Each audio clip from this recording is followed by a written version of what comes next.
ماں باپ بعض دفعہ تو بچوں کو کسی کام کے کرنے پر سختی سے سرزنش کرتے ہیں، بے انتہا سختی کرتے ہیں، اور بعض لوگ بچوں کی غلطیوں پر اتنی زیادہ صرف نظر کرتے ہیں کہ بچے کو اچھے اور برے کی تمیز مٹ جاتی ہے، اور یہ دونوں باتیں بچوں کی تربیت پر برا اثر ڈالتی ہیں۔ زیادہ سختی، بات بات پر بلا وجہ اور بغیر دلیل کے روکنا ٹوکنا بچوں کو باغی بنا دیتا ہے، اور پھر وہ ایک عمر کے بعد جائز بات کی بھی پرواہ نہیں کرتے۔ اسی طرح بچے کی ہر معاملے میں ناجائز طرفداری بھی، جیسا کہ میں نے کہا، بچوں کی تربیت پر برا اثر ڈالتی ہے۔ خاص طور پر ایسی عمر کے بچے جو بچپن سے نکل کر نوجوانی میں قدم رکھ رہے ہوں، ان کو یہ رویے جو ہیں والدین کے خراب کرتے ہیں، خاص طور پر باپوں کے۔ بس ایسی عمر میں بچوں کو سمجھانے کے لیے دلیل سے بات کرنی چاہیے، اور خاص طور پر اس زمانے میں جب کہ بچوں پر صرف اپنے محدود ماحول کا ہی اثر نہیں ہے، بلکہ پورے ملک، بلکہ اس سے بھی بڑھ کر پوری دنیا کے ماحول کا اثر ہو رہا ہے۔ ایسے حالات میں باپوں کو خاص طور پر بچوں کی تربیت میں ان باتوں کا خیال رکھنا چاہیے کہ کہاں نرمی کرنی ہے، کہاں سختی کرنی ہے، کس طرح سمجھانا ہے۔ یہ باپوں کی ذمہ داری ہے، صرف ماؤں پہ نہ چھوڑیں۔ مسیح موعود علیہ السلام دنیا سے بدعات کو دور کرنے اور اسلام کی خوبصورت تعلیم دکھانے آئے تھے۔ بس جب آپ کا یہ مشن تھا تو کس طرح یہ ممکن ہے کہ آپ کی اپنی ذات سے کسی قسم کی بدعت کے پھیلنے کا احتمال ہو، یا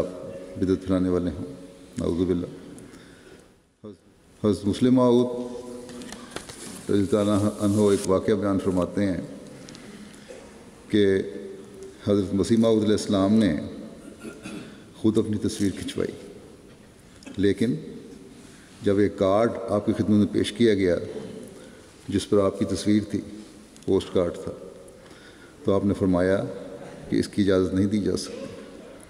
اور جماعت کو ہدایت فرمائی کہ کوئی شخص ایسے کارڈ نہ خریدے۔ نتیجہ یہ ہوا کہ آئندہ کسی نے ایسا کرنے کی جرات نہ کی۔ لیکن آج کل پھر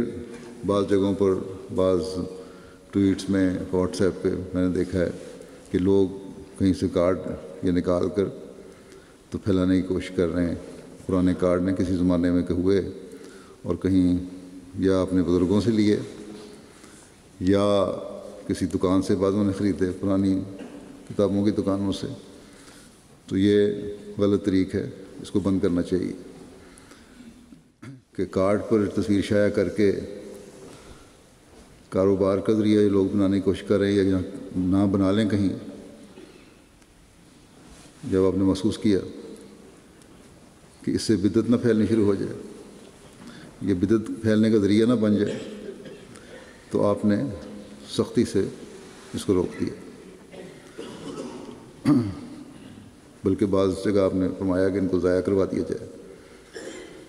بس وہ لوگ بعض لوگ جو تصویروں کو کاروبار کرتے ہیں، جنہوں نے تصویروں کو کاروبار کا ذریعہ بنایا ہوا ہے اور بے انتہا قیمتیں اس کی وصول کرتے ہیں، ان کو توجہ کرنی چاہیے۔ پھر بعض ایسے بھی ہیں جو حضرت مسیح علیہ السلام کی تصویر میں بعض رنگ بھر دیتے ہیں، حالانکہ کوئی کلر تصویر حضرت مسیح علیہ السلام کی نہیں ہے۔ یہ بھی بالکل غلط چیز ہے، اس سے بھی احتیاط کرنی چاہیے۔ اسی طرح خلفاء کی تصویروں کے غلط استعمال ہیں، ان سے بھی بچنا چاہیے۔ ایک دفعہ سینما اور بائسکوپ کے بارے میں ایک شورا میں بحث چل گئی حضرت مسلم موعود رضی اللہ عنہ کے سامنے، تو اس پر آپ نے فرمایا کہ یہ کہنا کہ سینما یا بائسکوپ یا فونوگراف اپنی ذات میں برا ہے، صحیح نہیں۔ فونوگراف خود حضرت مسیح علیہ السلام نے سنا ہے، بلکہ اس کے لیے آپ نے خود ایک نظم لکھی اور پڑھوائی، اور پھر یہاں کے ہندوؤں کو بلوا کر وہ نظم سنائی۔ یہ وہ نظم ہے جس کا ایک شعر یہ ہے کہ آواز آ رہی ہے یہ فونوگراف سے، ڈھونڈو خدا کو دل سے نہ لاف و گزاف سے۔ اگر کوئی فلم کلی طور پر تبلیغی یا تعلیمی ہو اور اس میں کوئی حصہ تماشا وغیرہ کا نہ ہو تو اس میں کوئی حرج نہیں، کوئی ڈرامے بازی نہ ہو۔ تو آپ مسلم فرماتے ہیں کہ میری یہی رائے ہے کہ تماشا تبلیغی بھی جائز ہے، ناجائز ہے، غلط طریقے۔ بس اس بات سے ان لوگوں پر واضح ہو جانا چاہیے جو یہ کہتے ہیں کہ ایم ٹی اے پر اگر پروگراموں میں بعض میوزک آ جائے تو کوئی حرج نہیں، یا وائس آف اسلام ریڈیو ہے شروع ہوا ہے، اس پر بھی آ جائے تو کوئی حرج نہیں۔ ان باتوں اور ان بدعات کو ختم کرنے کے لیے حضرت مسیح علیہ السلام آئے تھے۔ ہمیں ان سوچوں کو اپنی سوچوں کو اس طرح ڈھالنا ہوگا جو آپ علیہ السلام کا مقصد تھا۔ نئی ایجادات سے فائدہ اٹھانا حرام نہیں، نہ بدعات ہیں یہ، لیکن ان کا غلط استعمال بدعت بنا دیتا ہے۔ بعض لوگ یہ تجویزیں بھی دیتے ہیں کہ ڈرامے کے رنگ میں تبلیغی پروگرام یا تربیتی پروگرام بنائے جائیں تو ان کا اثر ہوگا۔ انہیں یاد رکھنا چاہیے کہ ایک غلط بات کی میں اگر آپ داخل ہوں گے یا کوئی بھی غلط بات اپنے پروگراموں میں داخل کریں گے تو 100 قسم کی بدعات کچھ عرصے بعد خود بخود داخل ہو جائیں گے۔ غیروں کے نزدیک تو شاید قرآن کریم بھی میوزک سے پڑھنا جائز ہو، لیکن ایک احمدی نے بدعات کے خلاف جہاد کرنا، اس لیے ہمیں ان باتوں سے بچنا چاہیے اور بچنے کی بہت کوشش کرنی چاہیے۔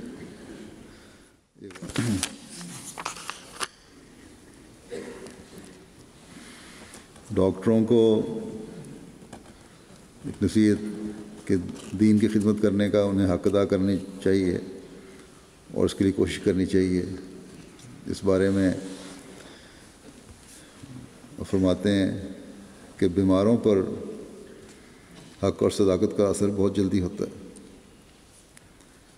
حضرت مسیح علیہ السلام سے ایک طبیب نے پوچھا کہ ڈاکٹر نے پوچھا میں کیا خدمت کر سکتا ہوں دین کی، کیا خدمت کروں میں دین کی؟ آپ نے فرمایا کہ آپ بیماروں کو تبلیغ کیا کریں، یہ بہت اچھا موقع ہوتا ہے کیونکہ بیمار کا دل نرم ہوتا ہے۔ بس یہ سوچ اس زمانے کے ڈاکٹروں کو بھی رکھنی چاہیے، اور یہی سوچ اور عمل پھر دنیا کمانے کے ساتھ دین کی خدمت کا موقع دے کر اللہ تعالیٰ کے فضلوں کو حاصل کرنے والا ہی بنائے گا۔ پردے کا مسئلہ آج کل یہاں مغربی ممالک میں بڑے زور شور سے اٹھایا جاتا ہے، عورت کے حقوق کے نام پر یا دہشت گردی کو ختم کرنے کے نام پر یا بلا وجہ اسلام پر اعتراض کرنے کی وجہ سے۔ اللہ تعالیٰ نے قرآن کریم میں اس کے مختلف پہلوؤں کو بیان کیا ہے کہ کس طرح کا پردہ کرنا چاہیے، کن حالات میں کرنا چاہیے۔ اس میں عورت کی زینت کے ظاہر ہونے کے بارے میں بھی یہ فرمایا ہے کہ الا ما ظہر منہا، اس کی وضاحت کرتے ہوئے اور اس حوالے سے حضرت مسیح موعود علیہ السلام کا جو ارشاد ہے وہ پیش کرتے ہوئے حضرت مسلم موعود فرماتے ہیں کہ الا ما ظہر منہا، کہ یہ معنی ہے کہ وہ حصہ جو آپ ظاہر ہو اور جسے کسی مجبوری کی وجہ سے چھپایا نہ جا سکے، خواہ یہ مجبوری بناوٹ کے لحاظ سے ہو، یعنی بناوٹ یہ نہیں کہ ظاہری بناوٹ بلکہ جسم کی بناوٹ، جیسے قد ہے کہ یہ بھی ایک زینت ہے مگر اس کو چھپانا ناممکن ہے، اس لیے اس کو ظاہر کرنے سے شریعت نہیں روکتی۔ یا بیماری کے لحاظ سے ہو کہ کوئی حصہ جسم علاج کے لیے ڈاکٹر کو دکھانا پڑے، وہ بھی ظاہر کیا جا سکتا ہے قرآن کریم کے مطابق۔ بلکہ حضرت مسیح علیہ الصلوۃ والسلام تو یہاں تک فرمایا کرتے تھے کہ ہو سکتا ہے ڈاکٹر کسی عورت کے متعلق تجویز کرے کہ وہ منہ نہ ڈھانپے، کہ اپنے چہرے کو کور نہ کرے، اگر ڈھانپے گی تو اس کی صحت خراب ہو جائے گی، اور ادھر ادھر چلنے پھرنے کے لیے کہے، یعنی کہ منہ نہ ڈھانپے اور پھر باہر جا کے پھرے، اگر عورت کو کہے ڈاکٹر نہیں تمہاری صحت خراب ہو جائے گی، تو ایسی صورت میں اگر وہ عورت منہ ننگا کر کے چلتی ہے تو بھی جائز ہے۔ بلکہ بعض فقہا کے نزدیک اگر عورت حاملہ ہو اور کوئی اچھی دایا میسر نہ ہو اور ڈاکٹر یہ کہے کہ اگر یہ کسی قابل ڈاکٹر سے اپنا بچہ نہیں جنوائے گی تو اس کی جان خطرے میں ہے، تو ایسی صورت میں اگر وہ کسی مرد سے بچہ جنوائے تو یہ بھی جائز ہوگا۔ بلکہ اگر کوئی عورت مرد ڈاکٹر سے بچہ نہ جنوائے اور مر جائے تو خدا تعالیٰ کے حضور وہ ایسی ہی گناہ گار سمجھی جائے گی جیسے اس نے خودکشی کی ہے۔ پھر یہ مجبوری کام کے لحاظ سے بھی ہو سکتی ہے، جیسے ذمہ دار گھرانوں کی عورتوں کی میں نے مثال دی ہے، پہلے مثال دے چکے ہیں مسلم موعود، کہ ان کے گزارے ہی نہیں ہو سکتے اگر وہ کام نہ کریں، جب تک وہ کاروبار میں اپنے مردوں کی امداد نہ کریں۔ تو یہ تمام چیزیں الا ما ظہر منہا میں شامل ہیں۔ بس اسلام نے آزادی بھی قائم کی ہے اور حدود بھی قائم کی ہیں، کھلی چھٹی نہیں دیتی۔ بعض مجبوریوں کی وجہ سے اجازت ہے